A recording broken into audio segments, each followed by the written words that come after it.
Hello friends, welcome back to our channel. और आज की इस वीडियो में हम लोग बिहार स्टेट एग्जामिनेशन 2024 के paper 2 computer science video series में मैराथन 8 करने वाले हैं। और अगर आपने फर्स्ट 7 मैराथन अभी तक नहीं देखा है तो उसको जरूर चेक कर लीजिएगा।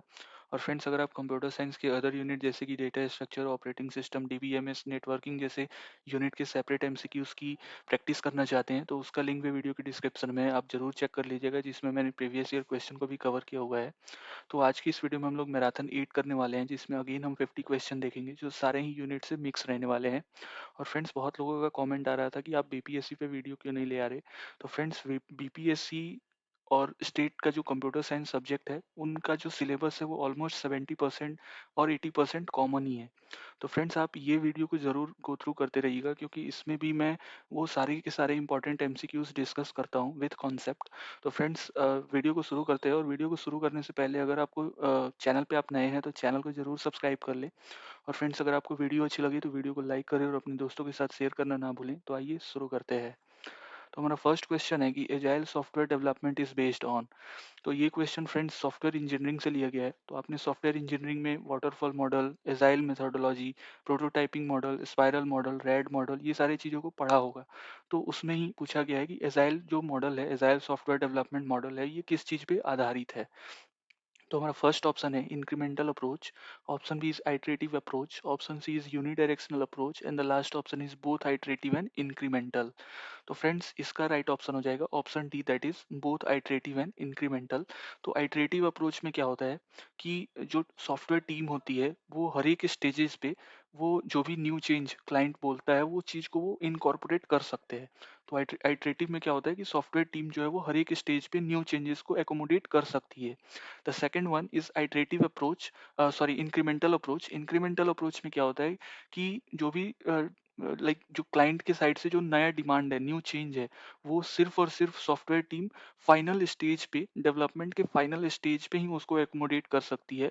तो वो चीज़ होता है इंक्रीमेंटल अप्रोच। तो जो हमारे अजाइल मेथोडोलॉजी है, अजाइल दैट मीन्स की accommodating any changes at any stage. तो वो चीज़ iterative as well as incremental दोनों ही अप्रोच पे वर्क करता है। So option D is my correct answer, that is both iterative as well as incremental approach. The next question is कि what is the role of मीसोपिन in RFID module. तो ये friend question IoT का है, internet of things. तो IoT में RFID module का हम यूज करते हैं। RFID stands for radio frequency identification module. तो इसका यूज़ हम कहाँ करते हैं, तो बेसिकली आईओटी प्लेटफॉर्म पे आपने smart retailing, smart logistics, smart manufacturing, इन सब जगहों पे हम आरएफआईडी मॉड्यूल का यूज़ करते हैं। आरएफआईडी मॉड्यूल में होता क्या है, तो आरएफआईडी मॉड्यूल में एक आरएफआईडी टैग होता है, जो कि एक स्मॉल इलेक्ट्रॉनिक डिवाइस है। अगर मैं इसको एक ईजी एग्जांपल दूं, तो आप सबके घर में लाइक आपने पेट एनिमल्स को पाला होगा, लाइक आपके घर में पालतू जानवर होंगे, डॉग्स होंगे, कैट्स होंगे। तो आप उनके गले में एक आरएफआईडी टैग लगा देते हो, जिससे कि आप उनको ट्रैक कर पाओ। तो आरएफआईडी टैग वही होता है जो आप उन पेट एनिमल्स के गले में लगा देते हो। तो वो होता है आरएफआईडी टैग। तो आरएफआईडी टैग क्या करता है कि डेटा को गैदर करता है, और डेटा को गैदर करने के बाद से वो माइक्रो कंट्रोलर हमारा एक तरीके का स्मॉल कंप्यूटर होता है, which is build on a single IC. IC that means integrated circuit. तो इंटीग्रेटेड सर्किट पे जो हम एक स्मॉल कंप्यूटर बनाते हैं वो होता है हमारा माइक्रो कंट्रोलर। तो माइक्रो कंट्रोलर को आरएफआईडी टैग जो है वो डेटा भेजता है, डेटा को पहले कलेक्ट करेगा और उसके बाद से डेटा को माइक्रो कंट्रोलर को भेजता है फॉर प्रोसेसिंग, डेटा की प्रोसेसिंग करने के लिए। तो आरएफआईडी मॉड्यूल में हम मीसो पिन का यूज क्या करते हैं। मीसो पिन क्या होता है, तो MISO pin is known for master in slave out. Master in slave out इसका फुल फॉर्म होता है। और मास्टर इन स्लेव आउट में क्या होता है कि हम इस पिन का यूज करते हैं for data transmission. For data transmission के लिए हम यूज करते हैं for from MISO, like from RFID tag से माइक्रो कंट्रोलर। तो जब हम आरएफआईडी टैग से माइक्रो कंट्रोलर के पास डेटा भेज रहे होते हैं, डेटा को ट्रांसमिट कर रहे होते हैं, उस टाइम पे हम मीसो पिन का यूज करते हैं। MISO pin is what, master in slave out. So option E is the correct answer. So MISO pin is used for data transmission from RFID tag to और माइक्रो कंट्रोलर। तो RFID tag से microcontroller के पास data भेजने के लिए हम Meesho pin का यूज करते हैं। MISO pin stands for master in slave out. The third question is कि SRS स्टैंड्स फॉर। SRS का फुल फॉर्म क्या होता है, तो ये भी क्वेश्चन फ्रेंड सॉफ्टवेयर इंजीनियरिंग का है। तो SRS stands for software requirement specification. So option B is the correct answer. SRS document में ही हम क्लाइंट से जो भी रिक्वायरमेंट है फॉर द सॉफ्टवेयर प्रोडक्ट, उस चीज़ को हम नोट करते हैं, लाइक जो भी फंक्शनल रिक्वायरमेंट्स है, नॉन फंक्शनल रिक्वायरमेंट्स है, हमारा सॉफ्टवेयर कैसे बिहेव करेगा, क्या उसकी परफॉर्मेंस रहने वाली है, तो वो सारी चीज़ों को हम एक डॉक्यूमेंट में नोट करते हैं, उस डॉक्यूमेंट में सबको लिखते हैं। तो वो चीज़ को ही हम, उसी डॉक्यूमेंट को हम एसआरएस बोलते हैं सॉफ्टवेयर इंजीनियरिंग डोमेन में। And SRS stands for software requirement specification. The next question is कि which of the following property does not correspond to a good SRS? तो एक SRS जो है, हर एक सॉफ्टवेयर टीम में एक सबसे स्टार्टिंग फेज पे एक SRS डॉक्यूमेंट बनाया जाता है। तो एक अच्छे SRS की कौन कौन से गुण हैं ये पूछा गया है। तो हमारा फर्स्ट ऑप्शन है verifiable, option B is ambiguous, option C is complete and the last option is traceable. So एक गुड SRS डॉक्यूमेंट में हमारा वो वेरीफाई करने लायक भी होना चाहिए, लाइक उसको हम वैलिडेट कर पाएँ, उस जो भी चेंजेस हैं, उस चेंज को हम अपने सॉफ्टवेयर में टेस्ट कर पाएँ, तो वो वेरीफाई भी होना चाहिए। और हमारा जो एसआरएस डॉक्यूमेंट है, वो एम्बिगुअस नहीं होना चाहिए, वो क्लियर होना चाहिए, कॉन्साइज़ होना चाहिए, ताकि जो भी हमारा जो सॉफ्टवेयर टीम है, जो डेवलपमेंट टीम है, डेवलपर्स हैं, वो उस चीज़ को, उस रिक्वायरमेंट को समझ सकें। तो अगर वो क्लियर नहीं होगा तो फिर जो डेवलपमेंट है वो फिर एक गलत डायरेक्शन में चला जाएगा, गलत डेवलपमेंट हो जाएगा। तो हमारा जो एसआरएस डॉक्यूमेंट है वो एम्बिगुअस नहीं होना चाहिए, दैट इज़ अनएम्बिगुअस होना चाहिए, क्लियर होना चाहिए, कंसाइज़ होना चाहिए, कंसिस्टेंट होना चाहिए। तो इसका ये ऑप्शन तो हमारा गलत है। The next option is complete. तो हमारा जो एसआरएस डॉक्यूमेंट है वो कंप्लीट होना चाहिए, उसमें सारे functional requirements, non functional requirements अच्छे से स्पेसिफाई किए जाना चाहिए। The next one is traceable. Traceable that means कि हम जो भी चेंजेस हैं उसको हम ट्रैक कर पाएँ। जो भी हमारा सॉफ्टवेयर में हम बना रहे हैं उसको, उसमें जो भी चेंजेस हैं उसको हम ट्रैक कर पाएँ। तो this is what traceable is. So इसका करेक्ट ऑप्शन हो जाएगा option B, that is ambiguous. इसमें हमें डज नॉट पूछा है, जो कि एक अच्छे एसआरएस की गुण नहीं है। So that is what ambiguous is. Our SRS document should be unambiguous, should be clear, consistent as well as complete. तो option B is the correct answer. And I am hoping कि ये चीज clear हुई होगी। The next question is कि the UML supports event based modeling used which diagram? So UML stands for Unified Modeling Language. तो unified UML में भी हमारे पास अलग अलग डायग्राम्स हैं, लाइक एक्टिविटी डायग्राम है, हमारा यूज केस डायग्राम है, क्लास डायग्राम है, ऑब्जेक्ट ओरिएंटेड डायग्राम है। तो उन सब में हम इवेंट हैंडलिंग मॉड्यूल को वो सपोर्ट करता है। तो उस चीज़ को हम रिप्रेजेंट करने के लिए कौन सा डायग्राम का यूज़ करते हैं? So our first option is deployment diagram, option B is collaboration, option C is state chart, and the last option is all of the above. So इसका करेक्ट ऑप्शन हो जाएगा स्टेट चार्ट। हम state chart में different different states बनाते हैं, और उस states में आपस में कैसे वो आपस में इंटरेक्ट कर रहा है, उसमें क्या क्या ट्रांजिशन है, वो सारी चीज़ों को हम स्पेसिफाई करते हैं स्टेट चार्ट में। तो स्टेट चार्ट में हम इवेंट बेस्ड मॉडलिंग को रिप्रेजेंट करते हैं यूजिंग दोज स्टेट्स, एंड आपस में स्टेट्स कैसे इंटरेक्ट कर रहे हैं, कैसे ट्रांजिशन हो रहा है एक दूसरे में। तो वो चीज़ को हम स्टेट चार्ट से रिप्रेजेंट करते हैं। So option C is the correct answer. The next question is कि double IoT stands for. So double IoT, that means industrial Internet of Things. So double IoT stands for industrial Internet of Things. That is option C is the correct answer. The next question is कि cohesion. Cohesion is a qualitative indication of a degree to which a module. So आपने software engineering में दो terms हैं, that the first one is cohesion, the second one is coupling. So cohesion and coupling क्या होता है? तो cohesion जो है वो किसी एक मॉड्यूल में, जैसे कि फॉर एग्जांपल एक हम होम पेज डिजाइन कर रहे हैं, तो उस होम पेज में सबसे पहले एक हेडर होगा, उसका एक साइड नेव बार होगा, फिर एक बॉडी होगा और एक लास्ट में फूटर होगा। तो अगर मैं एग्जांपल के लिए बताऊं तो ये हमारा होम पेज है, और इस होम पेज में हमारे टोटल 4 कंपोनेंट्स हो गए, 4 मॉड्यूल्स हो गए। The first one is header module, the second one is side naive bar, the third one is content, हमारा जो बीच का बॉडी है, और जो last one is footer module. तो अगर मैं किसी एक मॉड्यूल को पकड़ लेता हूँ, फॉर एग्जांपल हेडर मॉड्यूल, तो उस हेडर मॉड्यूल के अंदर मल्टीपल टैब्स होंगे, हमारे पास मल्टीपल बटन होंगे, हमारा एक लोगो होगा। तो वो सारी चीज़ें एक मॉड्यूल के अंदर, अब हम हैं मॉड्यूल के अंदर जो इंटरडिपेंडेंसी है, आपस में वो कैसे डिपेंडेंट हैं, उस चीज़ को कोहेसन डील कर रहा होता है। कोहेसन में हम विद इन अ मॉड्यूल होते हैं, और जो हमारा कपलिंग होता है, कपलिंग दैट मीन्स कि वो पूरा होम पेज, उस होम पेज में अब हमारे 4 मॉड्यूल्स थे। होम हेडर हो गया, the second one is side navbar, the third one is body and the last one is footer. तो अब यहाँ पे 4 मॉड्यूल हैं, और इन चारों मॉड्यूल के बीच में जो इंटरडिपेंडेंसी की डिग्री है, उस चीज़ को कपलिंग डील कर रहा होता है। तो कपलिंग में क्या है कि बिटवीन द मॉड्यूल, और जो हमारा कोहेसन होता है वो विद इन अ मॉड्यूल, जैसे कि मैंने हेडर का बताया एग्जांपल। तो हेडर में हमारा एक लोगो है, फिर हमारे पास टॉप में होम पेज है, कॉन्टैक्ट पेज है, अबाउट अस पेज है। उस तरीके से हमारे पास डिफरेंट डिफरेंट बटन्स हैं, तो वो आपस में कैसे डील कर रहे हैं वो चीज़ कोहेसन में होती है। सो इसके ऑप्शंस हैं कि can be written more compactly, option B is focus on just one thing, and option C is able to complete its function in a timely manner, and the last option is connected to other modules in the outside world. तो अगर coupling की बात की गई रहती, so that time option D will be the correct answer. But cohesion की बात की गई है, तो कोहेसन में सिर्फ एक चीज़ों पे ज़्यादा फोकस किया जाता है। उस मॉड्यूल के अंदर जो सेपरेट सेपरेट एंटिटीज है, जैसे कि बटन है, हमारा लोगो है, तो वो चीज़ें एक मॉड्यूल के अंदर है, तो उस मॉड्यूल पे ही हमारा अभी फोकस है। तो उस दैट्स वाई कोहेसन जो है वो सिर्फ एक चीज पे ही फोकस करता है। So focus on just one thing is the correct answer. The next question is कि a step by step instruction use to solve a problem is known as.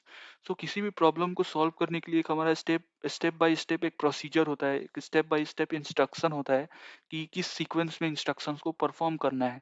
तो उस चीज को, उस सेट ऑफ इंस्ट्रक्शंस को हम क्या बोलते हैं, ये पूछा गया है। So the first option is sequential structure, option B is a list, option C is an algorithm, and the last option is a plan. So इसका करेक्ट ऑप्शन हो जाएगा एल्गोरिदम। एल्गोरिदम जो होता है वो हमारा सेट ऑफ इंस्ट्रक्शन का एक प्रोसीजर होता है, जिसमें कि हमें स्पेसिफाई किया जाता है कि इस इंस्ट्रक्शन को इस इंस्ट्रक्शन के बाद एग्जीक्यूट करना है। दैट मीन्स कि एक स्टेप बाय स्टेप एक प्रोसीजर होता है कि इस तरीके से ही हम प्रॉब्लम को सॉल्व करेंगे going forward. So option C, that is algorithm. Algorithm is known as that step by step instruction which is used to solve a problem. So algorithm is my correct answer. The ninth question is कि which frequency does the RFID module operate in? So जैसा कि मैंने बताया कि RFID module क्या होता है, तो RFID मॉड्यूल किस फ्रीक्वेंसी पे वर्क करता है, इसमें ये पूछा गया है। सो RFID जो मॉड्यूल है वो हमारा 13.56 मेगाहर्ट्ज पे वर्क कर रहा होता है।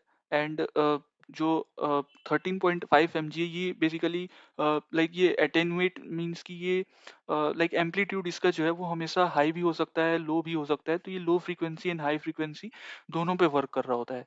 तो इसका एक जो लाइक एक एवरेज वैल्यू है वो है 13.56 megahertz. So option D is my correct answer. The next question is की the correct life cycle of IoT। So IoT में IoT बेस्ड जितने भी एप्लीकेशन हैं उनका एक जो लाइफ साइकिल है वो ऑर्डर हमें पूछा गया है। सो हमारा फर्स्ट ऑप्शन है कि collaborate, collect, examine and act. Option D B is collect, communicate, analyse and act. Option C is analyse, collect, collaborate and act. And the last option is communicate, collect, examine and act. तो ये friend जो order दिया गया है, जिसमें कि इस तरीके से ऑर्डर है कि कोलैबोरेट, जैसा कि मैं फर्स्ट एग्जांपल एक्सप्लेन कर रहा हूँ कि कोलैबोरेट जो है वो हमारा सबसे फर्स्ट स्टेज होगा, देन हमारा कलेक्ट स्टेज आएगा, देन हम एग्जामिन करेंगे, और the last one is act. तो इस तरीके से ये ऑर्डर दिया गया है। तो इसमें हमें पूछा गया है कि correct life cycle IoT platform का क्या है। तो हर एक IoT डिवाइस जो है, हर एक IoT बेस्ड एप्लीकेशन जो है, वो सबसे पहले डेटा को कलेक्ट करता है। सबसे पहले हम डेटा को कलेक्ट करेंगे, और उसके बाद से हम डेटा को कम्युनिकेट करेंगे। कम्युनिकेट से मेरा मतलब ये है कि जब एक डेटा हमारा कलेक्ट हो गया, तो उसको हम एक सेंट्रल रिपोजिटरी पे रखेंगे, जहाँ से हमारे अदर टीम मेंबर्स उसको एक्सेस कर पाए। तो वो हमारा जो सेंट्रल रिपोजिटरी है वो हमारा प्राइवेट नेटवर्क हो सकता है, वो हमारा क्लाउड प्लेटफॉर्म हो सकता है। तो ये सबसे पहले हमने कलेक्ट किया डेटा को, और उसके बाद हम कम्युनिकेट कर रहे हैं। दैट मीन्स कि हम उसको क्लाउड प्लेटफॉर्म पे अपलोड कर रहे हैं, जिससे कि हमारे अदर टीम मेंबर्स भी उसको एक्सेस कर पाए। देन जब हमारा डेटा जो है वो एक लाइक एक सेंट्रल रिपोजिटरी पे अपलोडेड है, दैट मीन्स क्लाउड प्लेटफॉर्म पे अपलोडेड है, देन हम उस डेटा को फिर एनालाइज करेंगे। एनालाइज से मतलब ये है कि हम उस डेटा को, उस रॉ फैक्ट को हम मीनिंगफुल इंफॉर्मेशन में कन्वर्ट करेंगे। उस पे डिफरेंट डिफरेंट एल्गोरिदम्स अप्लाई करेंगे और डेटा को एनालाइज करेंगे, और फिर उस डेटा को अंडरस्टैंड करने के बाद हम उस डेटा को मीनिंगफुल इंफॉर्मेशन में कन्वर्ट करेंगे। और जब हमारा डेटा लाइक मीनिंगफुल बन गया है, मीनिंगफुल डेटा है, और उसके बाद से हम उस पे एक्शन परफॉर्म करेंगे। दैट मीन्स कि ऑप्शन बी, दैट मीन्स कि जैसे ही हमारा डेटा कलेक्ट हुआ उसके बाद से हमने उसको एक सेंट्रल रिपोजिटरी पे अपलोड किया, जहाँ से हमारे अदर टीम मेंबर्स उसको एक्सेस कर पाएँ, और उसके बाद से हम डेटा पे उसको डेटा को अंडरस्टैंड किए, उसको कन्वर्ट किए एक मीनिंगफुल इन्फॉर्मेशन में, और उसके बाद से हम उस डेटा पे अब एक्शन परफॉर्म कर रहे हैं, like taking action based on the meaningful data. So this is what act is. So इसका करेक्ट लाइफ साइकिल हो जाएगा option B, that is collect, communicate, analyse and then act. So option B is the correct answer. So friends, अगर आपको video अच्छी लग रही हो तो वीडियो को लाइक कर दे, और अगर आपको कोई डाउट है अभी तक तो आप उसको जरूर हमें कमेंट में बताएं। तो फ्रेंड्स, हमारा नेक्स्ट क्वेश्चन है कि which of the following is not involved in the working of IoTs. तो इनमें से कौन सा जो टर्म है जो हमारे आईओटी में यूज नहीं किया जाता है, आईओटी में इन्वॉल्व नहीं होता। So the first option is RFID, option B is sensor, option C is nano tag, option D is server. So इसका करेक्ट ऑप्शन हो जाएगा option D, that is server. The next question is कि Arduino UNO is a, तो इनमें से Arduino UNO क्या है वो पूछा गया है। So Arduino UNO is a software, or it is a hardware, or it is a protocol, or it is a network.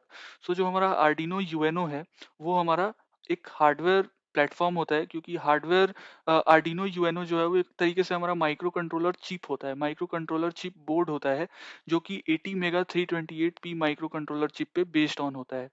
तो आर्डिनो यूएनओ क्या है, वो एक तरीके का हार्डवेयर ही है, हार्डवेयर जिसे हम माइक्रो कंट्रोलर बोर्ड कहते हैं, और जिसका यूज़ हम यूएसबी कनेक्टिविटी में, या फिर पावर रेगुलेशन में, या फिर इनपुट आउटपुट कॉन्फ़िगरेशन में, या फिर आप एलईडी कॉन्फ़िगरेशन में, आप जब लैब अपने कर रहे होगे तो आपने अपने कोर्स में ये पढ़ा होगा कि आर्डिनो यूएनओ का हम यूज़ जो है वो एलईडी को लाइट अप करने में यूज़ करते हैं, या फिर उसका यूज़ हम लाइक यूएसबी कनेक्टिविटी में करते हैं, क्योंकि वहाँ पे मल्टीपल इनपुट आउटपुट पिन्स होते हैं, डिजिटल एनालॉग पिन्स होते हैं, जिससे कि हम यूएसबी को कनेक्ट करते हैं। तो आर्डिनो यूएनओ जो है वो हमारा एक तरीके से हार्डवेयर प्लेटफॉर्म है, जो कि एक वाइट कलर का बोर्ड सा होता है, आपने देखा भी होगा। और अगर हम आर्डिनो आईडीई की बात करें, आईडीई दैट मीन्स कि जहाँ पे हम प्रोग्रामिंग कर रहे होते हैं, इसी चीज़ का, यूएनओ का, आर्डिनो यूएनओ का जब हम प्रोग्रामिंग कर रहे होते हैं तो वो होता है हमारा आर्डिनो आईडीई। आईडीई जो टूल है वो हमारा होता है सॉफ्टवेयर टूल, जहाँ पे हम आर्डिनो यूएनओ की प्रोग्रामिंग कर रहे होते हैं। So that was a software tool, but Arduino UNO की बात की जाए तो ये हमारा हार्डवेयर प्लेटफॉर्म होता है। The next question is कि in a HTTP the letter S stands for. So HTTPS में ये जो S है इसका क्या मतलब है? So S is stands for whether it is a smart, और option B is simple, option C is secure, option D is standard. So जो HTTPS में ये जो S है, S stands for secure.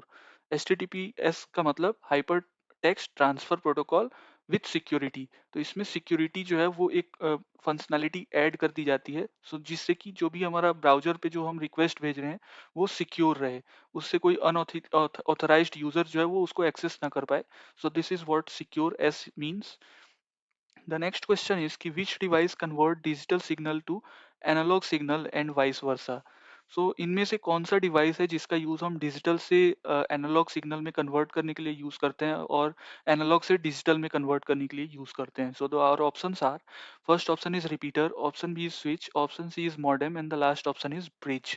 सो इसमें मॉडेम जो है, modem is the correct answer. Modem का यूज हम सिग्नल को डिजिटल और उसको फिर एनालॉग में कन्वर्ट करने के लिए यूज करते हैं, मॉड्यूलेशन एंड डीमॉड्यूलेशन के तौर पे।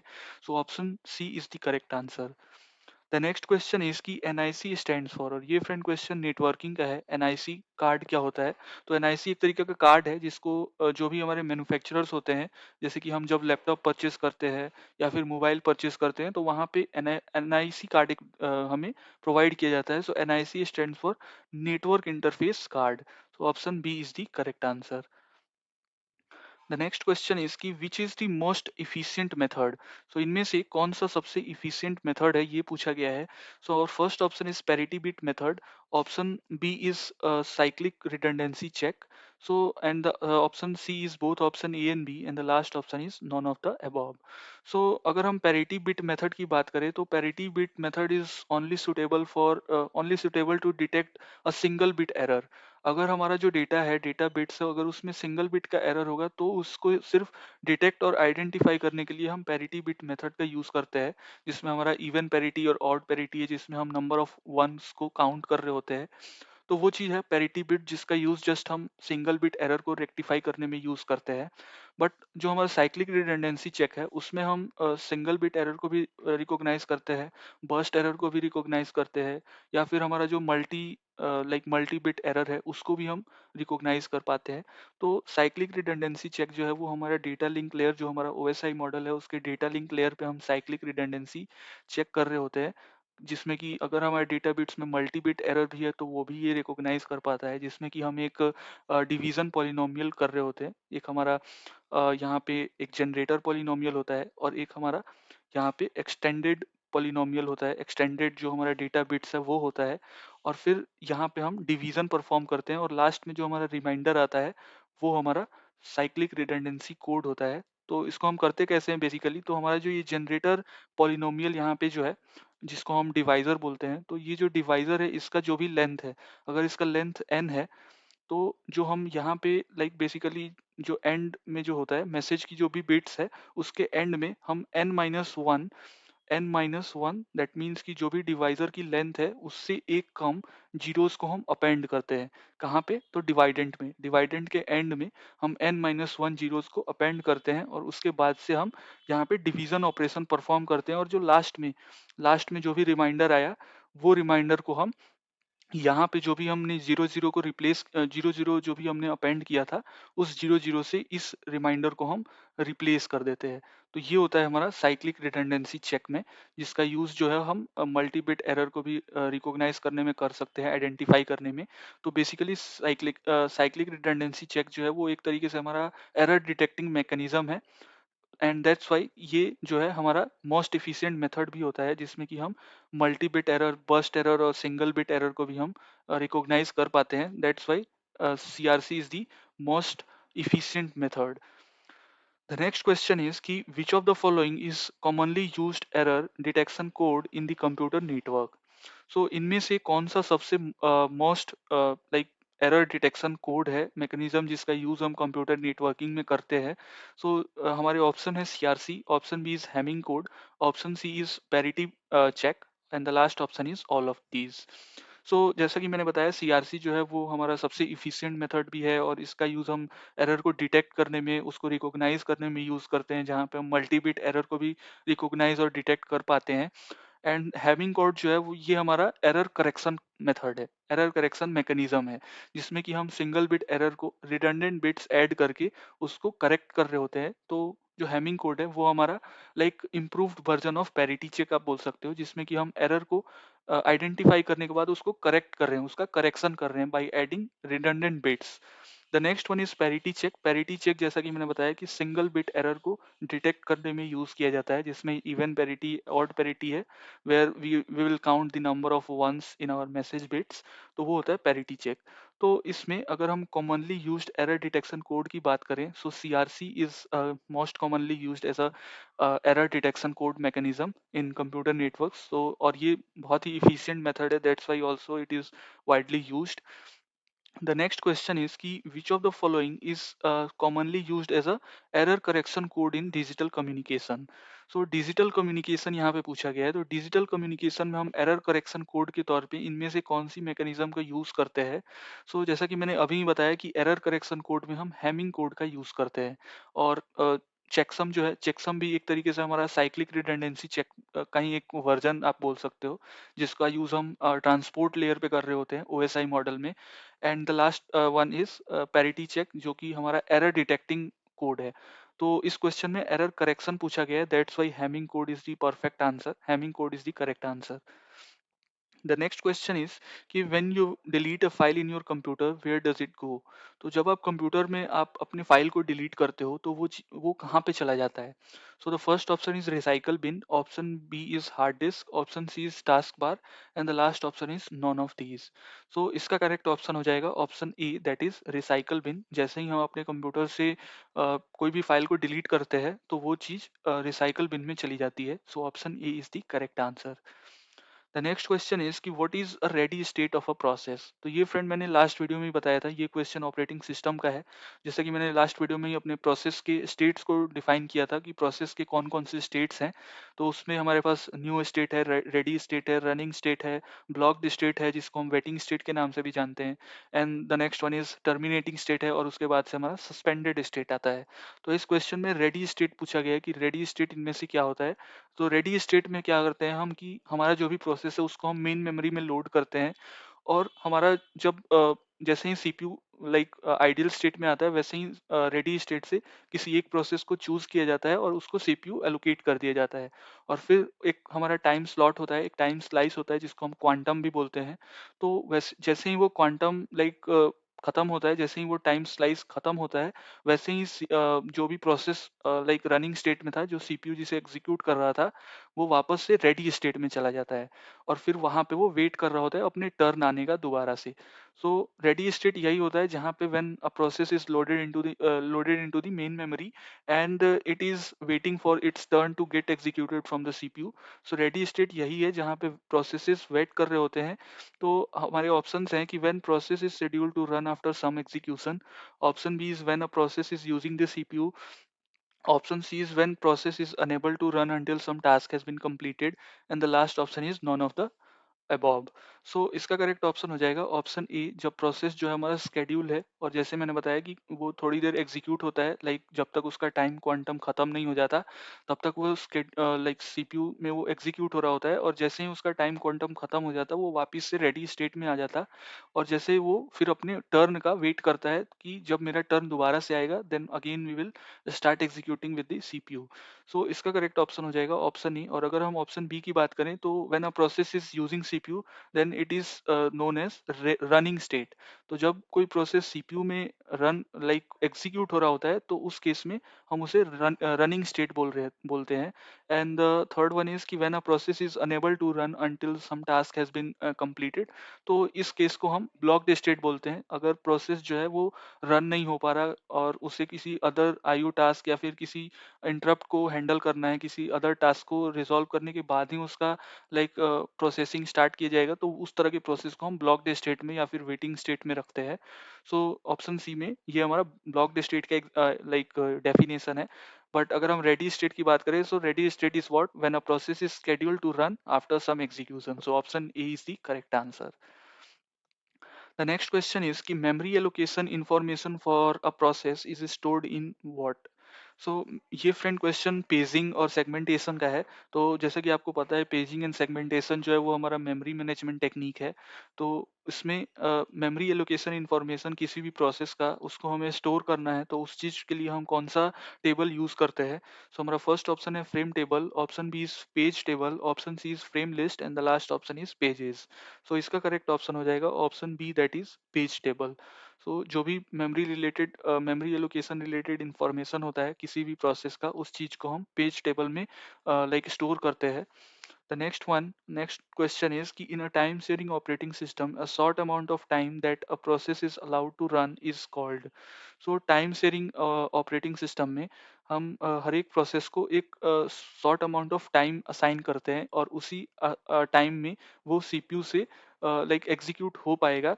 तो उस तरह के जो शॉर्ट अमाउंट ऑफ टाइम है उसको हम एक टर्म से जानते हैं, तो उस टर्म को क्या बोला जाता है, that short amount of time को।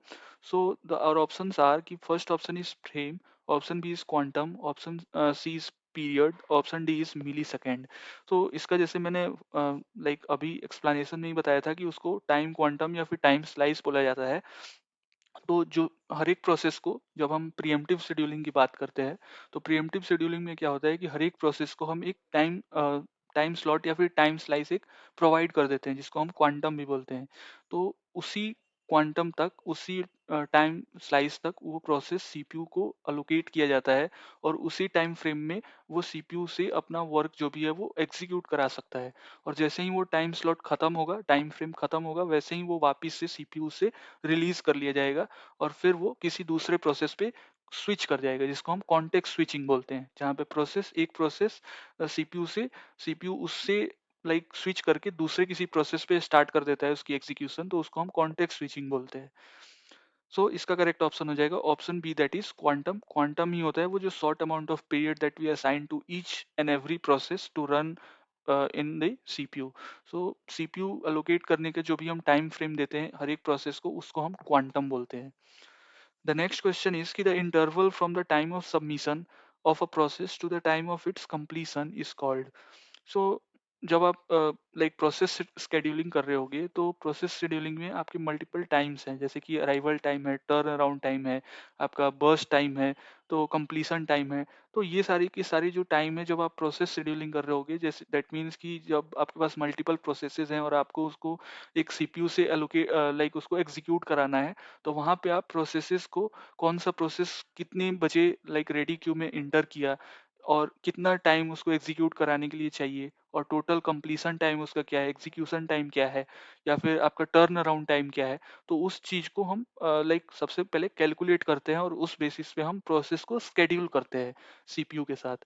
सो इस क्वेश्चन में वही है, वहीं से क्वेश्चन है कि the interval from the time of submission of a process to the time of its completion. So that means कि एक हमारा फॉर एग्जाम्पल रेडी क्यू है, रेडी क्यू में ही हमारे सारे प्रोसेसेस आते हैं। तो सबसे पहला एक इस क्वेश्चन में बोला है कि जब हमारा एक टाइम ऑफ सबमिशन है, दैट मीन्स कि ये फॉर एग्जांपल एक क्यू है और इस क्यू में मल्टीपल ब्लॉक्स हैं। तो एक प्रोसेस है हमारा जो कि लाइक जिस समय पे उस रेडी क्यू में इंटर किया, दैट मीन्स कि मैं यहाँ पे एक क्यू नाम का एक प्रोसेस प्रोसेस नाम क्यू दे देता हूँ। तो एक प्रोसेस क्यू है, क्यू वन है, जो कि time submission time that means कि फॉर एग्जांपल स्मॉल टी है, टी वन फॉर एग्जांपल इसका नेम दे देता हूँ मैं। तो टी वन टाइम पे वो रेडी क्यू में इंटर किया, दैट मीन्स वो हो गया like the time of submission. The next one की जो टाइम ऑफ कंप्लीशन, अब ये हमारा क्यू है और इस क्यू में हमारा ये क्यू वन नाम का एक प्रोसेस है, तो इस प्रोसेस को अब हमने सीपीयू को देना है। तो सीपीयू यहाँ पे हमारा ये सीपीयू है फॉर एग्जांपल, तो इस सीपीयू को देना है, तो इस सीपीयू में कुछ एग्जीक्यूट करने में भी कुछ टाइम लगेगा। तो उस टाइम कंप्लीट होने के बाद, दैट मीन्स कि कंप्लीट हो गया हमारा प्रोसेस जो है, वो सबसे पहले रेडी क्यू में इंटर किया और उसके बाद से उसको कुछ देर वेट करने के बाद उसको सीपीयू मिला और वो सीपीयू से एग्जीक्यूट किया, कुछ एक्स अमाउंट ऑफ टाइम लगा उसमें भी। तो टोटल टाइम जो होता है वो उसको हम बोलते हैं कंप्लीशन टाइम। तो कंप्लीशन टाइम है हमारा सी फॉर एग्जांपल, तो सी माइनस जब हम टी ऑफ आई करेंगे, दैट मीन्स कि द सबमिशन टाइम जब वो इंटर किया था क्यू में, तो इस जो प्रोसेस है, ये जो इंटरवल है, इस इंटरवल को हम क्या बोलते हैं। सो द हमारा first option is waiting time, option B is turn around time, option C is response time and the last option is throughput. So इसका करेक्ट ऑप्शन हो जाएगा option D, that is turn around time. Option B, that is turn around time. Turn around time is what, the interval from the time of submission of a process to the time of its completion. So option B is the correct answer. The next question is कि the switching of CPUs from one process or thread to another process or thread, then it is called. तो जैसा कि मैंने अभी बताया था कि जो हमारा प्रोसेसेस है, जैसे कि मल्टीपल प्रोसेस है और हमारे पास एक सिंगल सीपीयू है, तो हमारे को उस मल्टीपल प्रोसेसेस को सीपीयू अलोकेट करना है फॉर सम टाइम पीरियड। सो हम हर एक सीपीयू को अगर लाइक हमारे पास एक ही सीपीयू है और हम एक ही प्रोसेस को अगर लाइक जब तक वो एग्जीक्यूट नहीं हो जाता कंप्लीट, तब तक अगर हम उस एक ही सीपीयू है हमारे पास और उसको ही हम दे देंगे, तो जो हमारा अदर प्रोसेसेस है वो तो फिर स्टारवेशन लाइक प्रॉब्लम में चला जाएगा। तो हम क्या करते हैं कि हमारे पास एक ही सीपीयू है और हमारे पास मल्टीपल प्रोसेसेस हैं, तो हम उस प्रोसेसेस को एक टाइम स्लॉट दे देते हैं जिसे हम क्वांटम बोलते हैं। और जैसे ही वो क्वांटम खत्म होगा वैसे ही प्रोसेस जो है वो सीपीयू से बाहर आ जाएगा, सीपीयू रिलीज कर लिया जाएगा और फिर सीपीयू जो है किसी दूसरे प्रोसेस को अलोकेट कर दिया जाएगा। तो इस प्रोसेस को हम बोलते हैं context switching. So option D that is the correct answer कि the switching of CPU from one process to another process is what context switching is. So option D is the correct answer. The next question is कि in segmentation each address is specified by.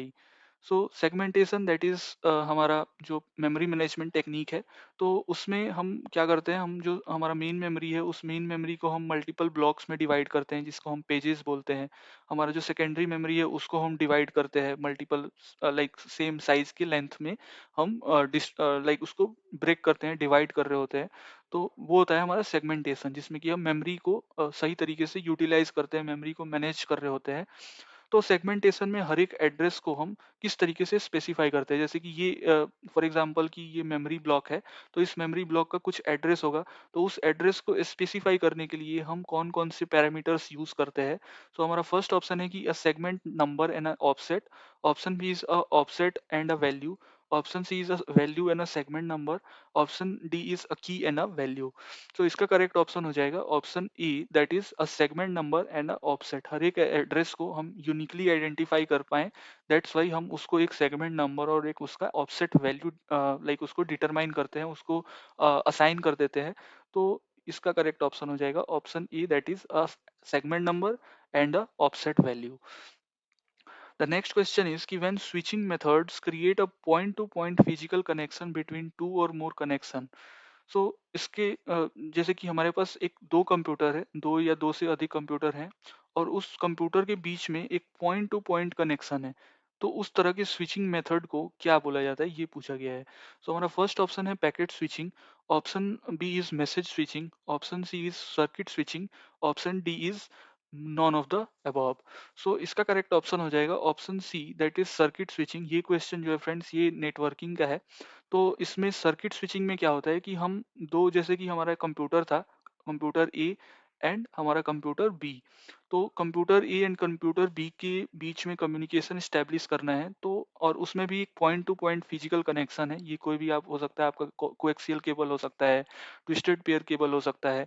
तो एक इसमें एक proper एक point two point connection है, channel बना हुआ है ऑलरेडी।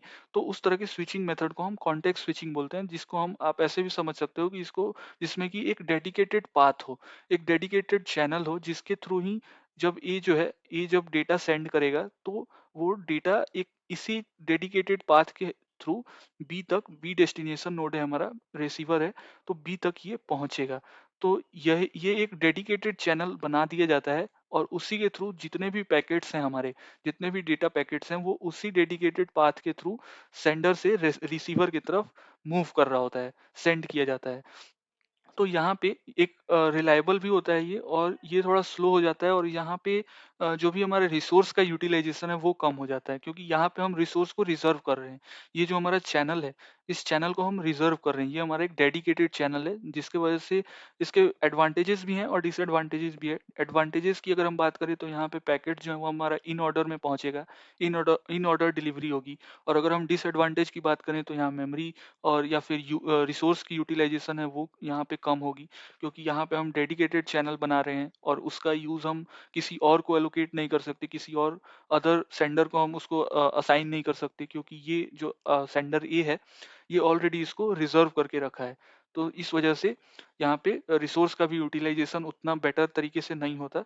तो ये होता है हमारा सर्किट स्विचिंग, जिसमें कि हमारा एक पॉइंट टू पॉइंट कनेक्शन बनता है between two or more computers within a computer network.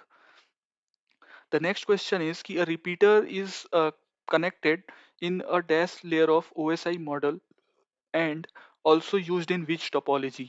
So repeater जो है, रिपीटर का यूज हम करते हैं बेसिकली, जो भी हमारा सिग्नल है, जो भी हम सिग्नल भेज रहे हैं, उस सिग्नल को बूस्ट करने के लिए, उसकी फ्रीक्वेंसी को बढ़ा देने के लिए हम रिपीटर का यूज करते हैं। तो इस क्वेश्चन में पूछा गया है कि ओएसआई मॉडल की किस लेयर में हम रिपीटर का यूज करते हैं, और रिपीटर जो है इनमें से कौन सी, लाइक हमारे पास टोपोलॉजी क्या होती है, कि टोपोलॉजी दैट मीन्स कि जो हमारा अरेंजमेंट है, किस तरीके से हमारा नेटवर्किंग डिवाइस है, किसी नेटवर्क में हमारा किस तरीके से नेटवर्किंग डिवाइस कनेक्ट है, उसको हम बोलते हैं topology, network topology. So the arrangement of computer devices within a network is known as topology. Topology में हमारे पास रिंग टोपोलॉजी है, बस टोपोलॉजी है, मेश टोपोलॉजी है, स्टार टोपोलॉजी है। तो इस क्वेश्चन में पूछा गया है कि रिपीटर जो है वो ओएसआई मॉडल के किस लेयर में कनेक्ट किया जाता है, और वो कौन से टोपोलॉजी को यूज करता है। तो हमारे ऑप्शन है network and star topology, option B is data link and ring topology, option C is transport and mesh topology, and the last option is physical and bus. So physical layer में जो हमारा repeater है, वो हमारा first layer of OSI model पे work कर रहा होता है, फिजिकल लेयर। एंड ये जो यूज करता है टोपोलॉजी, वो होती है बस टोपोलॉजी, जिसमें मल्टी पॉइंट कनेक्शन होता है, जैसे कि हमारा एक ये अ, हमारा बैकबोन केबल होता है, और इस बैकबोन केबल से ड्रॉप लाइन के हेल्प से यहाँ पे हमारे लाइक आप एक कंप्यूटर डिवाइस समझ सकते हो, फिर यहाँ पे हमारा एक ड्रॉप लाइन के हेल्प से यहाँ पे एक हमारा कंप्यूटर डिवाइस है, एक यहाँ पे हमारा एक कंप्यूटर डिवाइस है। तो इस तरीके से हमारे मल्टी पॉइंट कनेक्शन होता है बस टोपोलॉजी में, जहाँ पे कि ये ड्रॉप लाइन हो गया, ये वाला ड्रॉप लाइन है, और ये जो है इसको हम बोलते हैं बैकबोन केबल। सो ये होता है बस टोपोलॉजी। तो बस टोपोलॉजी में ही हम रिपीटर का भी यूज करते हैं। So option D is the correct answer. Next question is कि object oriented programming follow which approach during program designing. So object oriented programming कौन से अप्रोच का यूज करता है? So the first option is top down, option B is bottom up, option C is both option A and B, and the last option is none of these. So इसका correct option हो जाएगा option B, that is bottom up approach. Object oriented programming में हम bottom up approach का use करते हैं, जिसमें कि हमारा मल्टीपल एंटिटीज है, सब एंटिटीज है। उस सब एंटिटीज से हम एक लाइक सिंगल एंटिटीज को लाइक क्रिएट कर रहे होते हैं। तो ये हमारा होता है बॉटम अप अप्रोच में। एरो से मैं दिखा देता हूँ यहाँ पे। तो ये आप देख पा रहे हो कि यहाँ पे हमारी सब एंटिटीज है, और इस सब एंटिटीज को हमने क्लब करके एक सिंगल रूट एंटिटी बना दिया, तो इसको बोला जाता है बॉटम अप अप्रोच। सो ऑब्जेक्ट ओरिएंटेड प्रोग्रामिंग जो है वो बॉटम अप अप्रोच को ही फॉलो करती है। The next question is कि the standard ASCII characters having numeric value from dash to dash. So standard ASCII code जो है इसमें usually हम 7 bits के characters को represent करने के लिए use करते हैं। तो इसमें जो है वो हमारा 0 से 127 तक जो है वो हम हमारा न्यूमेरिक वैल्यू होता है। तो इसका करेक्ट ऑप्शन हो जाएगा option B. The next question is कि व्हाट आर सिंगलटन ऑब्जेक्ट। और ये फ्रेंड क्वेश्चन ऑब्जेक्ट ओरिएंटेड का ही है। तो ऑब्जेक्ट ओरिएंटेड में हमारे पास सिंगलटन ऑब्जेक्ट, सिंगलटन क्लासेस होते हैं। तो सिंगलटन क्लास किसे कहा जाता है? तो द फर्स्ट ऑप्शन इज कि the only two object of a class throughout the program. That इस चीज पे आप नोट कीजिएगा कि यहाँ पे द ओनली टू लिखा है, और सिंगलटन का नाम से ही पता चल रहा है कि सिंगल ऑब्जेक्ट होगा। सो इस क्वेश्चन में ओनली टू ऑब्जेक्ट बोला गया है। The next question option is कि the only object of a class throughout the program। इस ऑप्शन में only object बोला गया है। The third option is कि the object that are alive throughout the program। Option D is the object that is created and then deleted without use। So हमारे correct option हो जाएगा option B, that is the only object of a class throughout the program। तो singleton object में क्या होता है, सिर्फ एक सिंगल ऑब्जेक्ट ही बनता है एक क्लास का थ्रू आउट दी प्रोग्राम। तो उस तरह के हमें क्लास को सिंगलटन क्लास बोलते हैं, और सिंगल ऑब्जेक्ट को सिंगलटन ऑब्जेक्ट बोलते हैं। और फ्रेंड्स, अगर आपको वीडियो अच्छी लग रही हो तो वीडियो को लाइक करते, और अगर आपने चैनल को अभी तक सब्सक्राइब नहीं किया है तो प्लीज़ प्लीज़ चैनल को सब्सक्राइब कर दें, because it took a lot of effort from us to make a video and to collect this beautiful questions. तो फ्रेंड्स, आपको अगर वीडियो अच्छी लग रही हो तो वीडियो को ज़रूर लाइक करें, और अगर आपको कोई डाउट है, अगर आपको कोई अभी समझ में नहीं आया तो आप उसको ज़रूर हमें कॉमेंट में शेयर करें। Friends, let's move on to the 31st question कि if a same object name is given to another object of a different class, then अगर हमारे पास एक डिफरेंट क्लास है, और उस डिफरेंट क्लास में एक अनदर ऑब्जेक्ट है और एक और ऑब्जेक्ट है, और अगर हम उस दोनों ही ऑब्जेक्ट का सेम नेम दे देंगे तो उस केस में क्या होगा? So it will give a compile time error, or it will give a run time error, or it will give no error, or the program will run smoothly. So इस question का अगर आप देखोगे तो आपने अगर इसको इम्प्लीमेंट भी किया होगा, तो अगर आपका एक क्लास है और उस क्लास में अगर आप दो ऑब्जेक्ट बना रहे हो जिसका सेम नेम है, तो उस केस में वो कंपाइल टाइम एरर थ्रो करता है। So option E is the correct answer. The next question is कि which of the following statement is incorrect. So इनमें से कौन सा स्टेटमेंट है जो इनकरेक्ट है? और ये friend question C plus plus का ही है। तो जो बीपीएससी वाले कैंडिडेट हैं उनके लिए ये मोस्ट इंपॉर्टेंट क्वेश्चन है, क्योंकि बीपीएससी में सी प्लस प्लस पे ज़्यादा ही फोकस किया जाता है। उसमें बीपीएससी में सी प्लस प्लस के क्वेश्चन लाइक 30 to 40% जो क्वेश्चन है वो सी प्लस प्लस के ही होते हैं। तो आप सी प्लस प्लस तो जरूर ही देख देख के जाइएगा। तो अगर इस क्वेश्चन की बात करें तो इसमें डी स्ट्रक्चर जो है वो सी प्लस प्लस में यूज किया जाता है। और हम डी स्ट्रक्चर का यूज कब करते हैं? तो जब हम कोई ऑब्जेक्ट बनाए उस टाइम पे हमारा कंस्ट्रक्टर कॉल होता है, और जब हम उसकी प्रोसेसिंग कर लिए, जब हमारा प्रोग्राम एंड होने वाला है, उस टाइम पे हम डी स्ट्रक्चर को कॉल कर देते हैं। डी स्ट्रक्चर क्या करता है कि जो भी हम ऑब्जेक्ट को मेमोरी असाइन किए थे उस मेमोरी को वापस से फ्री कर देना, उस मेमोरी स्पेस को फ्री कर देना। तो इससे क्या होता है कि हमारा जो मेमोरी इफिशियंसी है वो बढ़ जाती है, मेमोरी का यूटिलाइज प्रॉपर तरीके से होता है। तो उस जगह पे ही हम डी स्ट्रक्चर का कॉल करते हैं और डी स्ट्रक्चर को जो है वो टिल्ड सिंबल से रिप्रेजेंट करते हैं और यहाँ पे हमारा क्लास का जो नेम होता है वही क्लास का नेम हम डी स्ट्रक्चर को भी देते हैं, बस हम उसके आगे एक टिल्ड सिंबल का यूज कर देते हैं। तो ये होता है हमारा डी स्ट्रक्चर। डी स्ट्रक्चर जो है वो उसको हम कभी भी स्टैटिक या फिर कॉन्स्ट कीवर्ड से डिक्लेयर नहीं करते। तो इसका अगर हम इसमें इनकरेक्ट स्टेटमेंट पूछा गया है, तो डी स्ट्रक्चर जो है, destructor of a base class should always be static. Option B is destructor of a base class should always be virtual. Option C is destructor of a base class should not be virtual. And the last option is की destructor of a base class should always be private. So इसका अगर हम incorrect statement देखें, so option A is the correct answer, जिसमें कि D structure जो है उसको हम we cannot declare d structure as static or with a const keyword. So हम d structure को static या फिर const नहीं बना सकते। So option A is the correct answer. तो फ्रेंड्स आप अगर बीपीएससी की तैयारी कर रहे हो तो इस तरह के क्वेश्चन के लिए आप हमेशा आप अपने आप को तैयार कर लो। उसमें आप सी प्लस प्लस के तो जरूर ही क्वेश्चन, बहुत क्वेश्चन पूछे जाते हैं, तो उसी में से डी स्ट्रक्चर जो है एक इम्पॉर्टेंट कॉन्सेप्ट भी है। तो आप ऐसा नहीं है कि ये जो वीडियो मैं बना रहा हूँ ये सिर्फ स्टेट वालों के लिए, ये भी बीपीएससी वाले कैंडिडेट भी इसको जरूर जरूर देखें। तो इसका करेक्ट ऑप्शन हो जाएगा option A. The next question is कि what is the difference between protected and private access specifier in inheritance? So इस क्वेश्चन में inheritance जो हमारा ऑब्जेक्ट ओरिएंटेड प्रोग्रामिंग का एक वन ऑफ द पिलर है, तो उसमें प्रोटेक्टेड और प्राइवेट एक्सेस स्पेसिफायर में क्या डिफरेंस है ये पूछा गया है। तो ये भी फ्रेंड क्वेश्चन लाइक हमारा स्टेट और बीपीएससी जो है उन दोनों ही सिलेबस में ये कॉमन यूनिट है। तो बीपीएससी वाले भी इस क्वेश्चन को जरूर देख सकते हैं। तो इस क्वेश्चन में क्या है कि हमें प्रोटेक्टेड और प्राइवेट एक्सेस मॉडिफायर में डिफरेंस पूछा गया है इनहेरिटेंस के पॉइंट ऑफ व्यू से।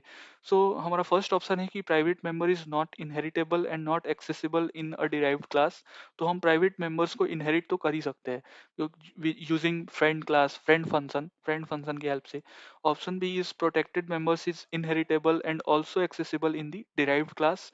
Option B is both are inheritable but private is accessible in the derived class. That is not true.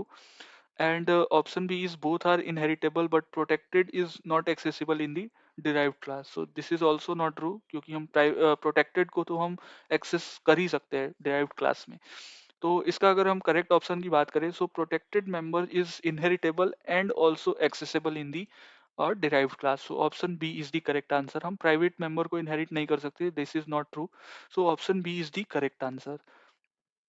The next question is ki which what is the function process of defining a method in a subclass having same name and type signature as a method in its superclass? तो ये भी friend question object oriented programming का ही है। आपने polymorphism में हमारा दो टाइप होता है, कंपाइल टाइम पॉलीमॉर्फिज्म और एक होता है रन टाइम पॉलीमॉर्फिज्म। जो हमारा कंपाइल टाइम पॉलीमॉर्फिज्म होता है उसको हम बोलते हैं method overloading and the second one is method overriding. Method overriding को हम रन टाइम पॉलीमॉर्फिज्म बोलते हैं।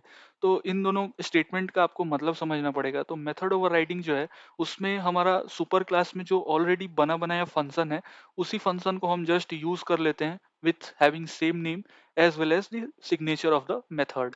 तो ये होता है हमारा method overriding sorry method overriding. That is option E is what the subclass having same name and type signature as a method in its superclass. और मेथड ओवरलोडिंग में क्या होता है कि मेथड ओवरलोडिंग में हम जो number of parameters हैं जो हम फंक्शन बनाए, ये हमारा फॉर एग्जांपल फंक्शन है और इसमें हम पैरामीटर्स यहाँ पास कर रहे होते हैं।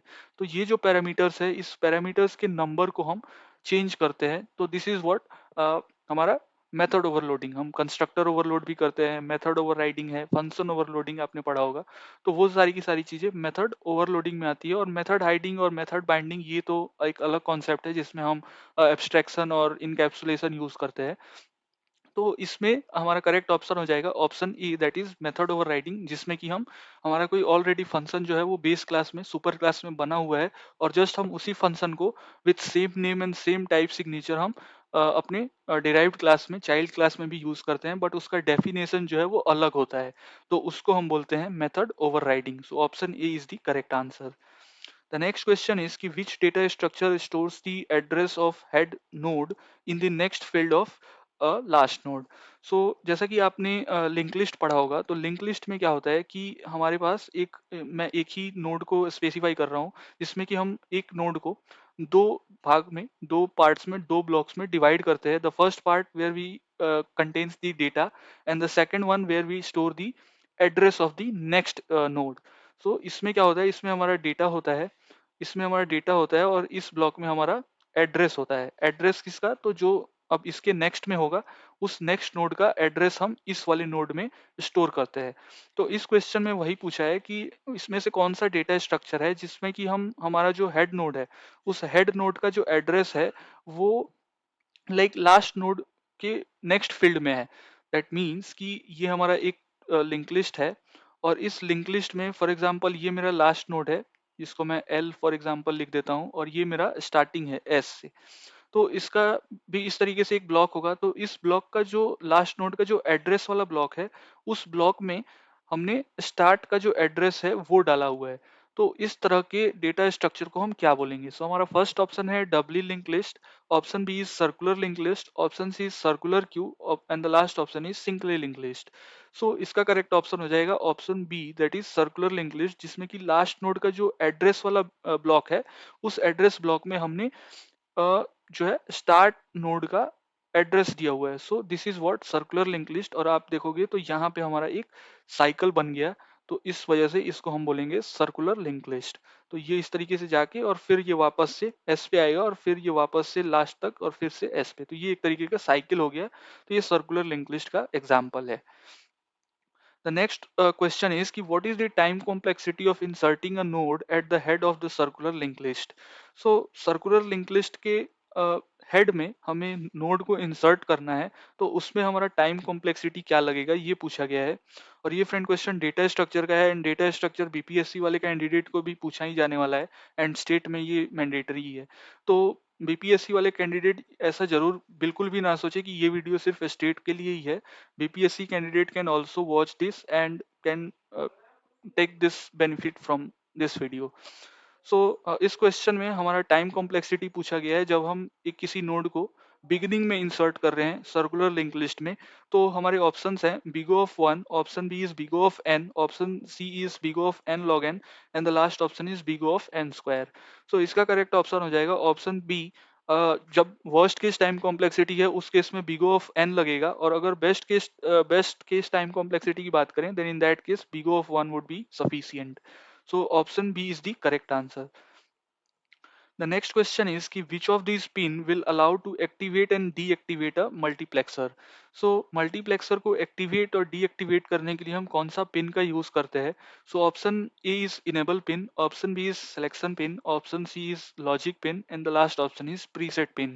So इसका करेक्ट ऑप्शन हो जाएगा option A enable pin. enable pin से हम अपने multiplexer को activate और deactivate कर सकते हैं. So option A is the correct answer. The next question is कि according to De Morgan's theorem, an inverted AND gate operation result is similar to which gate? So इसका अगर मैं एक एग्जांपल दूं, फॉर एग्जांपल ये हमारा A है, और A डॉट और यहाँ पे हमारा बी हो गया। तो ये हमारा एंड गेट बन गया, और इस एंड गेट पे इसने एक क्वेश्चन में इन्वर्टेड लगाया गया है। तो इन्वर्टेड दैट मीन्स कि हमारा ऊपर में बार आ जाएगा, दैट मीन्स कि not gate. So not gate with and gate, that is what our NAND gate. So NAND gate का अगर मैं यहाँ पे डायग्राम बनाऊं, तो नैंड गेट में हम क्या करते हैं कि ये हमारा नैंड गेट हो गया, और इसके आगे में हम एक बबल लगा देते हैं, दैट मीन्स कि इन्वर्टेड विथ एंड गेट। तो ये हमारा एक्सप्रेशन बनेगा ए डॉट बी का होल बार। So this is what tells in the question. तो ए इंटू बी का हमने होल कॉम्प्लीमेंट लगा दिया। तो डी मॉर्गन्स थ्योरम जब इस पे हम अप्लाई करेंगे तो ये क्या बनेगा, तो डी मॉर्गन लॉ कहता है कि break the line and change the sign. तो हम लाइन को ऊपर में ब्रेक कर देंगे, और हमारा जो मल्टीप्लाई का साइन है वो अब प्लस हो जाएगा, और यहाँ पे हमारा जो बी है वो बी पे भी हमारा लाइन आ जाएगा। तो ये होता है हमारा D Morgan's law, that means कि ब्रेक द लाइन, ये जो हमारा होल लाइन था इस लाइन को हमने ब्रेक किया, और जो हमारा साइन था उस साइन को हमने चेंज कर दिया। तो साइन जब चेंज किया है तो हमारा साइन हो गया प्लस। तो इसका अगर हम एक्सप्रेशन की बात करें तो ये कौन सा गेट है, तो ये हमारा है NOR gate. So option B is D is the correct answer, option D that is NOR gate. ये नॉर गेट का ही एक्सप्रेशन है, आप इसको लाइक 0010 से आप इसको सॉल्व कर सकते हो। तो उस केस में हमारा जो रिजल्ट मिलेगा वो हमारा नॉर गेट होगा, और इसको आप ऐसे भी लिख सकते हो ए प्लस बी का होल कॉम्प्लीमेंट। तो ये भी आप ऐसे भी लिख सकते हो, नॉर गेट है तो नॉर गेट में हम यही है हमारा, ये हमारा एक्सप्रेशन बनेगा जब हम इसको डिमॉर्गन्स लॉ इस इन्वर्टेड एंड गेट पे लगाएंगे, तो हमारा जो रिजल्ट बनेगा वो होगा A bar plus B bar. So option D that is NOR gate is the correct answer. Next question is कि a NAND gate in De Morgan's formula for x into y's complement is also called।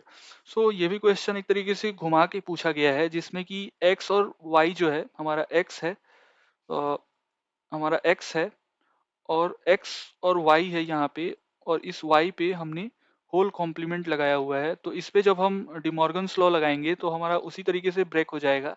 That means कि x, हमने line को सबसे पहले break किया तो हमारा x पे कॉम्प्लीमेंट, और change the sign, that means कि multiplication will change into addition that is plus, और फिर आएगा हमारा y पे हमारा चला गया complement. So x complement plus y complement, ये बन गया हमारा हमारा लाइक डिमॉर्गन अप्लाई करने के बाद। तो अगर हम इसको चेक करें तो ये हमारा क्या है, ये हमारा है और गेट, और उस और गेट पे हमने बबल लगा दिए। दैट इसको आप ऐसे भी लिख सकते हो x plus Y complement, whole complement. तो अगर आप x plus Y that is, ये हमारा और गेट है, और गेट है ये फॉर एग्जांपल, और इस पे हमने x और y का, या ये फॉर एग्जांपल मेरा x टर्मिनल है और ये मेरा y टर्मिनल है, ये y टर्मिनल है,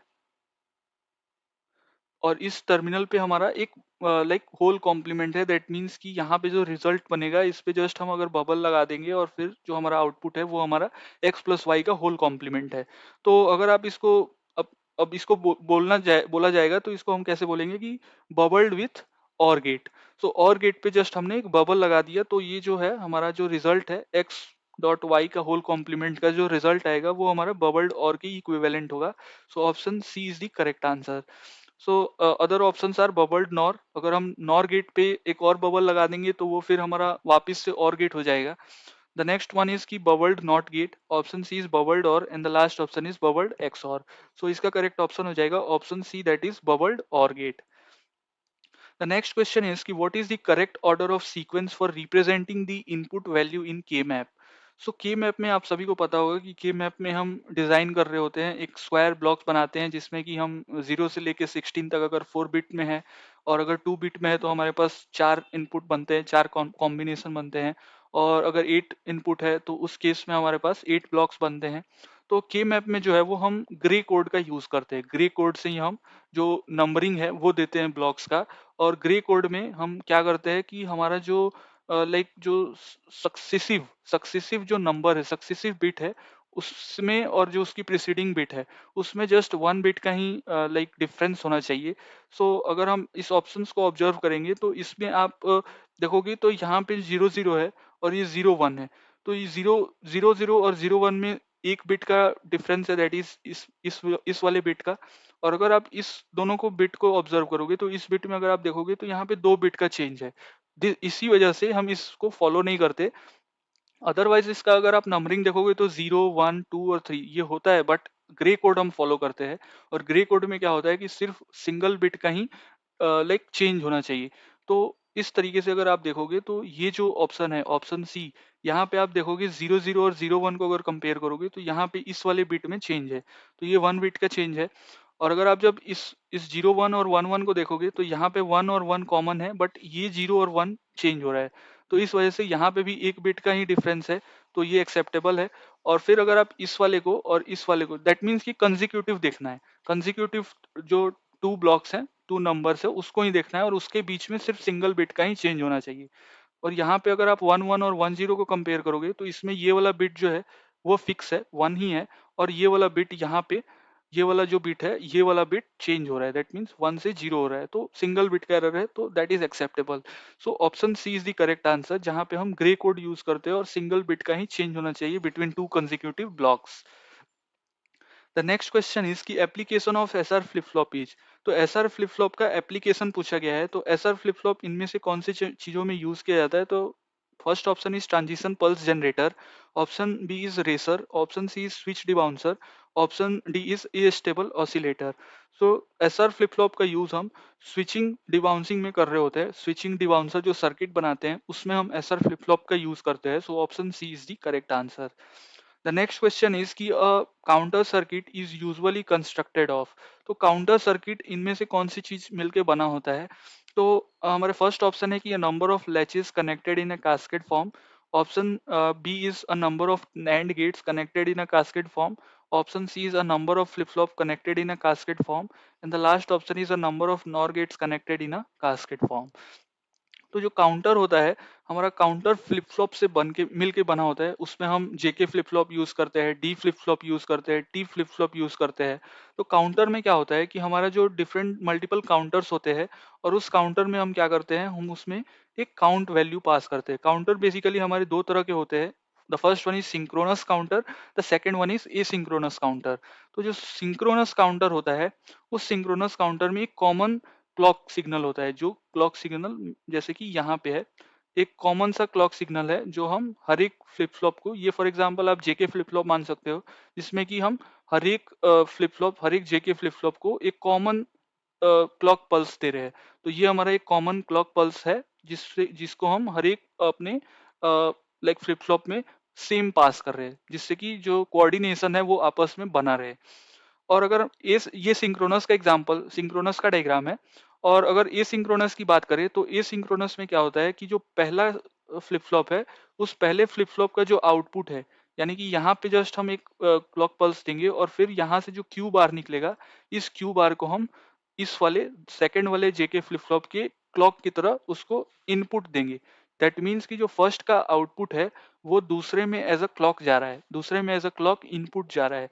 तो ये होता है एसिंक्रोनस काउंटर। तो सिंक्रोनस और एसिंक्रोनस काउंटर जो है वो फ्लिप फ्लॉप से ही मिलकर बना होता है इन अ कास्केड फॉर्म। तो option C is the correct answer. तो ये वाला था एसिंक्रोनस का एग्जांपल। एसिंक्रोनस का डायग्राम है, मैं ई एस लिख देता हूँ, और ये वाला जो है सिंक्रोनस है, सिंक। तो इसमें सेम क्लॉक जाता है, और एसिंक्रोनस में जो पहले का आउटपुट है वो दूसरे में एज अ इनपुट क्लॉक जाता है, तो वो होता है एसिंक्रोनस, और ये है हमारा synchronous. The next question is कि dash is a special effect used to introduce each slide in a slide presentation। तो जब भी आप माइक्रोसॉफ्ट पावर पॉइंट में जब प्रेजेंटेशन बनाते हो, तो उसमें आप मल्टीपल स्लाइड्स के बीच में कुछ एक स्पेशल इफेक्ट ऐड करते हो, तो उस चीज को हम क्या बोलते हैं?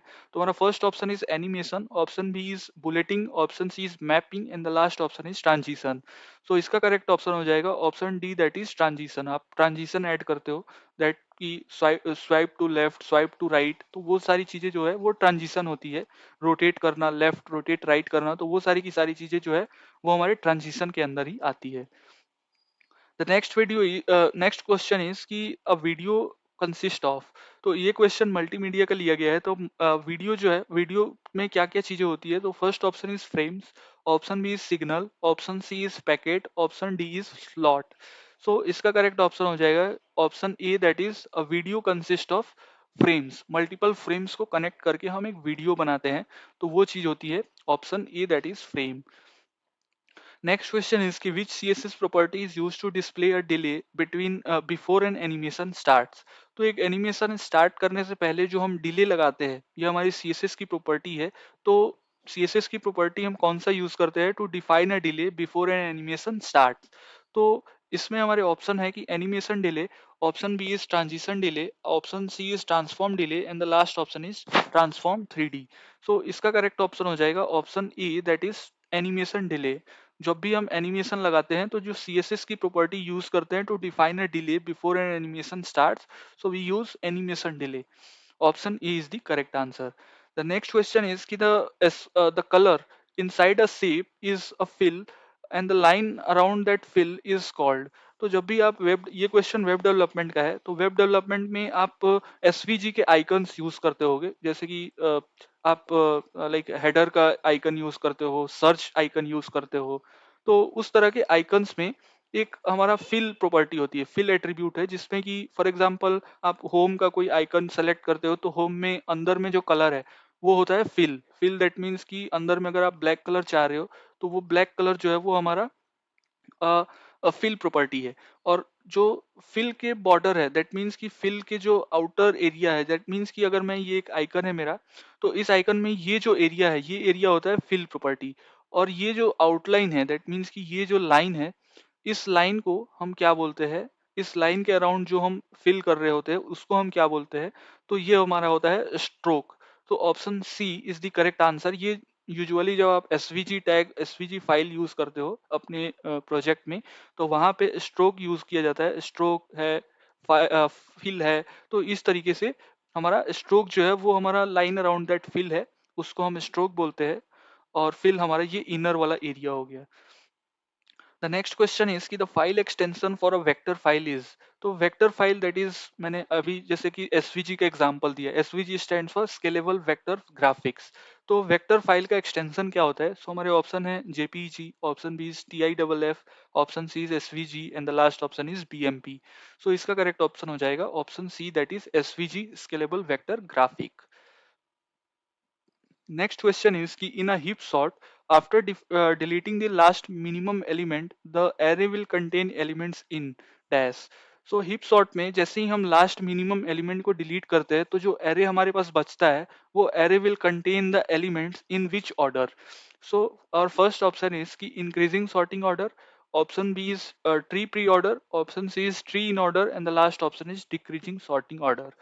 So इसका करेक्ट ऑप्शन हो जाएगा option D that is the elements will contain the array will contain elements in a decreasing sorting order. So option D is the correct answer.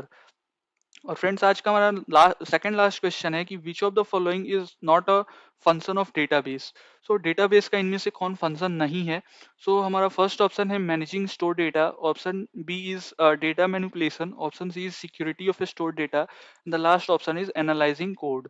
सो इस क्वेश्चन को अगर आप देखोगे तो डेटाबेस में हम जो डेटा स्टोर करते हैं उसको मैनेज कर सकते हैं, उस पे कुछ ऑपरेशन दैट मीन्स की सेलेक्ट क्वेरी, अपडेट क्वेरी, उसको मैनिपुलेट कर सकते हैं। उस पे सिक्योरिटी मैकेनिज्म जैसे कि लॉक बेस्ड प्रोटोकॉल है, टू फेज हम जो लॉकिंग प्रोटोकॉल यूज करते हैं, तो हम उस पर लॉक भी लगा सकते हैं, उसको सिक्योर कर सकते हैं। जैसे कि हमारे पास एसिड प्रॉपर्टी है, हम चेक पॉइंट्स का यूज करते हैं ट्रांजेक्शन में, तो वो चीजों से हम अपना डेटा जो है उसको हम सिक्योर कर रहे हो, उस पर हम अलग अलग तरीके के हैशिंग एल्गोरिदम इंप्लीमेंट करते हैं जिससे इनक्रिप्ट और डिक्रिप्ट कर पाए। तो इस तरीके से हम डेटा को स्टोर भी कर, सिक्योर भी कर पाते हैं। बट जो कोड हम लिख रहे हैं उसको हम एनालाइज नहीं कर पाते। जो हम कोड लिख रहे हैं, कैसे हमें प्रोग्रामिंग करनी है, कौन सा मॉड्यूल किसके लिए, क्या उसमें फंक्शन बनाना है, उस चीज को हम डेटाबेस में एनालाइज नहीं करते, डेटाबेस उस चीज को फंक्शन नहीं करता।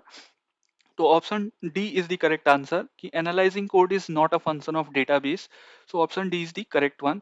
और फ्रेंड इसका पीडीएफ आपको टेलीग्राम पे मिल जाएगा, कल सुबह या कल शाम तक मैं इसका पीडीएफ आपको लाइक टेलीग्राम चैनल पे अपलोड कर दूंगा। अगर आपको, आपने टेलीग्राम चैनल अभी तक ज्वाइन नहीं किया है तो आपको उसका लिंक डिस्क्रिप्शन में मिल जाएगा, आप उसको वहाँ ज्वाइन कर ले, जिसपे मैं पीडीएफ और इम्पोर्टेंट जो भी नोट्स है वो शेयर करते रहता हूँ, तो आपको वो चीज़ वहाँ से मिल जाएगी। तो फ्रेंड्स आज के हमारे लास्ट क्वेश्चन में मूव करते हैं कि which form have a relation that contains information about a single entity. तो सिंगल एंटिटी से रिलेटेड जो भी इंफॉर्मेशन है वो हमारा एक रिलेशन में कंटेन किया जाता है, तो उस तरह के नॉर्मल फॉर्म को हम कौन सा नॉर्मल फॉर्म बोलते हैं? तो ये भी फ्रेंड क्वेश्चन डेटाबेस के नॉर्मलाइजेशन से लिया गया है। Normalization is just a process of reducing the redundancy from the data. So data से जब हम रिडंडेंसी को रिमूव या रिड्यूस कर रहे होते हैं तो उसको हम नॉर्मलाइजेशन टेक्निक बोलते हैं। तो इसमें भी वही है कि एक रिलेशन है हमारे पास, एक टेबल है जिसमें कि एक सिंगल एंटिटी के से रिलेटेड इंफॉर्मेशन कंटेन किया गया है, तो उसको हम क्या बोलेंगे? So the options are 4NF, option B is 2NF, option C is 5NF and the last option is 3NF। So इसका करेक्ट ऑप्शन हो जाएगा option A that is fourth NF. Fourth NF में हम मल्टी वैल्यू डिपेंडेंसी को resolve करते हैं। So fourth NF is my correct answer. तो friends ये थे कुछ 50th important MCQ question related to all the units जो भी हमारे स्टेट में है। और फ्रेंड्स जैसा कि मैंने बीच बीच में कोई कोई ऐसे क्वेश्चन थे, जैसे इसी क्वेश्चन को अगर आप ले लो तो ये डेटाबेस है, और डेटाबेस का क्वेश्चन जो है वो बीपीएससी के भी सिलेबस में है। तो बीपीएससी के जो कैंडिडेट्स हैं वो अगर ऐसा सोच रहे होंगे कि we are only making videos on state topic, तो ऐसा नहीं है। स्टेट का और जो बीपीएससी का सिलेबस है वो ऑलमोस्ट 70% कॉमन ही है फॉर कंप्यूटर साइंस। तो आप इस वीडियो को ज़रूर गो थ्रू करें, इस वीडियो को ज़रूर चेक करते रहें। इसमें मैं बहुत ही इंपॉर्टेंट क्वेश्चन डिस्कस करता हूँ विद कॉन्सेप्ट। तो आपको वीडियो कैसी लगी हमें ज़रूर कमेंट में बताएँ। अगर आपको वीडियो अच्छी लगी हो तो वीडियो को लाइक करें और अपने दोस्तों के साथ ज़रूर शेयर करें। और फ्रेंड्स, अगर आपने चैनल को अभी भी सब्सक्राइब नहीं किया तो प्लीज़ चैनल को सब्सक्राइब कर ले। फ्रेंड्स, मिलते हैं फिर नेक्स्ट वीडियो में, तब तक के लिए bye and thanks for watching.